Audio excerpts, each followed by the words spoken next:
Boa noite a todos. Vou falar um pouco sobre o método dos mínimos quadrados, que é utilizado principalmente no ajuste de curvas, e é um método relativamente antigo.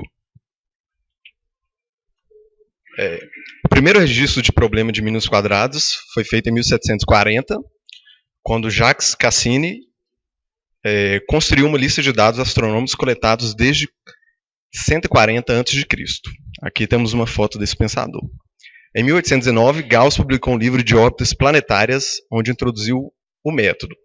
Laplace e outros matemáticos adotam o método posteriormente.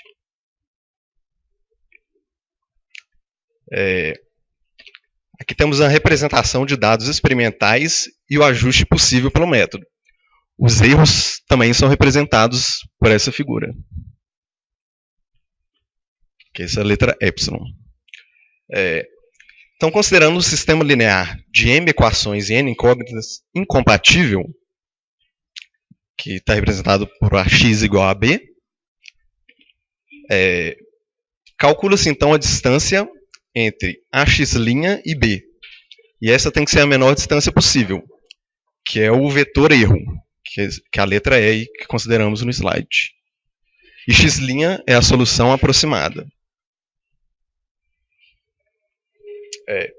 Várias áreas utilizam o método. Astronomia e economia, biologia são exemplos dessas áreas. Vamos falar agora um pouco da astronomia. Aplicações na área da astronomia. Um dos maiores problemas da astronomia, dos astrônomos, é a combinação de observações para estimar a posição dos corpos celestes. Então, para fazer essa estimação, pode-se utilizar o método dos mínimos quadrados. Gauss, o pensador Gauss, fornece estimativas para a órbita de Ceres, com apenas 24 anos de idade. Aqui temos uma foto desse asteroide. E nesse slide, a posição de Ceres, né, entre Marte e Júpiter, que inicialmente foi considerado um planeta, mas posteriormente, né, foi considerado um asteroide. O asteroide foi encontrado posteriormente a meio grau de distância angular da posição prevista por Gauss em 1801, o que prova que o método dos mínimos quadrados foi efetivo na astronomia. E a próxima área também que temos aplicação do método de mínimos quadrados é a economia. Pela teoria da firma de economia, a firma deve atingir o máximo de lucro, né? Esse é o objetivo.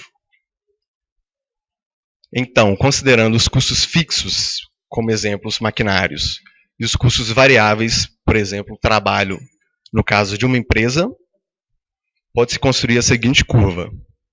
As seguintes curvas, melhor dizendo. São as curvas de custo total médio, CME, custo variável médio, CVME, e custo fixo médio. E essas curvas são construídas pelo método dos mínimos quadrados. Podem ser construídas. E aqui tem a representação do ponto ideal da quantidade produzida, né, o custo total médio em função da quantidade produzida. E esse é o ponto que as empresas buscam. Pode ser um intervalo também, que essas empresas podem trabalhar. E a última área que tem aplicação que estamos considerando, a área da biologia. Pode ser muito útil também. E aqui eu apresento um estudo de caso de um levantamento da fauna de uma caverna. Como pode ser difícil manusear animais? Para medir seu peso em balança, faça então uma relação, pode-se construir uma relação do diâmetro da cabeça desses animais para se estimar o peso desses animais. E aqui temos uma tabela com o diâmetro cefálico e o peso corporal, a primeira coluna e a segunda coluna. Podemos ver que esses valores são diretamente proporcionais. E depois disso, pode-se construir uma curva, né, e encontrar essa equação. Ali temos a equação representada, 10,90x mais 31,53, e não necessariamente os pontos vão estar sobre essa curva de ajuste linear, pelo método dos mínimos quadrados. E é isso. Obrigado.